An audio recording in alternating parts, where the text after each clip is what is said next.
Okay, so I'm back, and I last left you guys with the back wall being completed, and now I've started the construction of this piece.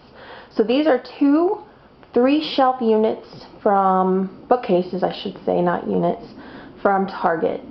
And what I did was, instead of using the cardboard backers that came in the box, I purchased a sheet of plywood and had 2 pieces cut that would fit the back of those pieces so that they would be much sturdier. I spray painted those plywood backers with a flat black paint and then proceeded to attach it to the 2 bookcases using the nails that came in the hardware pack. So the next step is to place to actually secure the 2 together with screws, and then I'm going to place the tabletop over it. I'm really excited about this part, and I'm thinking it's going to be awesome. So far, so good. Alright, the table has been assembled. Here's the tabletop. Still have to paint it. And basically, I attached it with screws on this side. And it went over the 2 bookcases from Target. And on the other end, I just opted for a real simple, let me go around, construction. Just legs. Now, I didn't want to use 2 bookcases or 2 sets of bookcases, one on each end, because it would just not leave any space for seating. So I got 2 like 2x4, not 2x4, 2-inch like beams, I guess is that. I don't even know. I'm sorry. Cut, and I attached them at the top with 2 screws. And you don't want to get too close to the edge with this type of wood, because as you can see, it kind of started to come apart a little bit. But I also attached it with an L bracket for extra support. And they're on felt strips so that they can just glide real easily over. And again, another L bracket and the 2 screws at the top. And it's moving pretty well, sliding pretty well, again, because I used the felt on the wood. If you're on carpet, I'd recommend that maybe you install another L bracket on the other side, or perhaps like a triangular piece of wood to act as like a support, like in this area. Either way, you'll kind of just have to play with it and see. Talk to someone at your local Home Depot, and they'll probably be able to let you know exactly what you need to do. So on the back of this, I'm not exactly sure if I'm going to install like maybe a pegboard. I've thought about that. That way I can maybe use it as like a hidden storage. But I just don't know if I need that much storage. But I kind of like the idea of a pegboard. I'm not sure what I'm going to do. Either way, it's going to get a coat of paint here shortly. And on these legs, I need to sand before I can paint. But it's just easier sometimes with those types of pieces to stand them up before you try to paint them. Otherwise, you have to wait until one side is dry before you can flip it into the other. So it's ready to be painted and pretty much almost ready to go. I'm really excited. It came out pretty good. It's a 4 foot by 3 foot. And the reason that I chose that size to cut the tabletop, because obviously that was my choice to make, was that my self-healing mat that I purchased off Amazon was that size, a 4 by 3. So I wanted to make sure that it covered the entire top, or that at least I had enough space for the healing mat to not have to dangle over the edges. But I didn't want it to be so big that it just wouldn't fit in the room. Okay, it's all painted. I did 2 coats on the tabletop and sides and the legs. And I can tell that the legs are going to need another coat, but I'm going to let that thoroughly dry before I do that. And I'm really, really excited. I am in love with this table. I went ahead and added a second L bracket. Definitely needed it. And I'll probably add another brace piece, which I'll just show later once I get it. Because even though it's more than supported, I just didn't want to take any chances of a table leg like meeting resistance and then splitting. So another support brace would be probably just the ticket to get that completed. Excuse the mess. It is a mess in here. I'm working with such limited space right now. I'm going to be disassembling this center module piece next, but I just wanted to make sure that before I did that this was dry and I was able to scoot it to the center. Alright, so the paint has dried, and the moment I've been waiting for like 2 months has arrived. I got to open my brand new self-healing cutting mat and place it on the tabletop. And like I mentioned earlier, I designed this tabletop to where the self-healing mat would fit perfectly, and I really am pleased with the results. Now this is from the Alvin manufacturer. I got it off of Amazon, and I know it was less than 60 bucks, and this measures 4 feet by 3 feet, and it's double-sided. I prefer the black, and this is why I decided to incorporate black as the background. It's because I knew that my cutting mat would be black, and so I thought that would really look nicely together. Here is the label, in case you have any questions about it. Okay, not that you can see it. Okay. Let me see if I can zoom in on that a little better. Okay, nice. I'm really happy with this table. It's real sturdy. I mean, like, I had to shake that hard and it barely moved. Everything so far is coming out so beautiful. I'm really excited. And I guess now I need to place these items over on this wall. I really need to clean up first. Yeah, that's what I need to do. It's getting pretty bad in here. Alright, so that's next. Okay, so I have my project table pretty well centered into the room. I might push it back just a little bit depending on, what I decide after I move the rest of the stuff around. And I'm really happy with the placement, and as far as the space that it takes, it's pretty minimal. There's ample space all around it.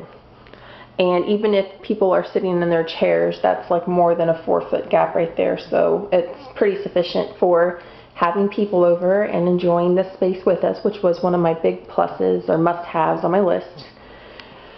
The next step is to configure these Michaels cubes. So right now they're kind of just set up randomly. And what's going to happen is this side of the room that I'm showing is going to be my daughter's side, so it needs to be more craft oriented, especially things that would be used to make cards, because that was the original purpose of this whole transformation, was to get her card business started. On this side, it's going to be like my space, and so I want it to be a little more office-y oriented, if that's a word, office-y. Well, it is now. So I want like more business supplies and, like the bill paying supplies and things like that on this side. Schedule making, all the stuff that us moms normally do. And of course dads too. Sorry dads, if any of y'all are watching. Don't mean to be like that. Okay, so my next step right now, before I do anything with these Michaels organizers, is to go through this pile right here. I had a massive kids section in the corner of a bookshelf because a lot of my girlfriends have kids that are pretty young. Mine are grown. I had mine a little early. I had twins, and they're both in the 9th grade, and they're 14 years of age. And unfortunately, they're not really big board game fans. But I like to keep those things on just in case we ever do like a family board game night or whatever. But we just have too many. And this is not even all of them. I have a whole bunch downstairs as well. So what I need to go through is go through and purge a lot of these items and get my little kids section kind of smaller, because it's just not being used the amount that I thought it would be. A lot of times when we have people over in the summertime, they're not trying to look at books or play games. They're out in the pool or they're eating my husband's world famous barbecue. So yeah, I'm going to go ahead and work on that. And once I'm able to downsize in that area a little bit, I'm going to start figuring out where I'm going to put it. I don't know that I'm putting it back on the bookshelf. I may put it in the closet, but that's just part of the fun. One of the things I'm pretty guilty of is overthinking things. So yeah, I don't know why. I just overanalyze everything. So I'm going to try to keep it simple and then just kind of work with it as time goes on if I need to really redo something so terribly that it just, has to be done. So here I go. Okay, so I've cleaned up quite a bit in here. I got my table centered, and I think that I'm going to leave it there. Hold on one second. Intruder alert. Who is it? Oh, it's my Miracle, my little Yorkie. She said, let me in, Mom. Hey, Amelia, what you doing? Alright, so table is centered, and I think it's going to stay that way. I thought about originally putting it in a little off center, but I believe that there's quite enough space all around it. There's excess of 4 feet on this side, and here there's about 4 feet, and that's going to give enough space for people to sit and back up.